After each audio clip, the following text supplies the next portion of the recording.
বিদেশে পড়াশোনার স্বপ্ন, কিন্তু অ্যাডমিশন রিকোয়ারমেন্ট ও ল্যাঙ্গুয়েজ প্রফিসিয়েন্সি নিয়ে চিন্তা করছেন? তাহলে আপনার জন্য বেস্ট অপশন হতে পারে চীনের ল্যাঙ্গুয়েজ প্রোগ্রাম। সহজ অ্যাডমিশন, কম খরচ আর প্রথম থেকেই চাইনিজ ল্যাঙ্গুয়েজ ও কালচার শেখার সুযোগ, যা আপনাকে মেইন প্রোগ্রামের জন্য তৈরি করবে। এছাড়াও ল্যাঙ্গুয়েজ কোর্স করা স্টুডেন্টদের জন্য থাকছে চীনের টপ র্যাঙ্ক ইউনিভার্সিটিতে 100% স্কলারশিপ নিয়ে পড়াশোনা করার সুবর্ণ সুযোগ।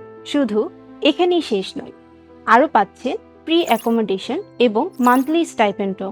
চীনের আধুনিক ক্যাম্পাস, সেফ পরিবেশ এবং গ্লোবাল জব মার্কেটে আপনার চাইনিজ ল্যাঙ্গুয়েজ এক্সপিরিয়েন্স আপনার ক্যারিয়ারকে করবে আরও উন্নত। তাই নিজের ক্যারিয়ারকে আপলিফট করতে চীনের language program can be the best choice for you. So, hurry up. Application is going on. Apply now. Dream it, Plan it achieve it with Uni support.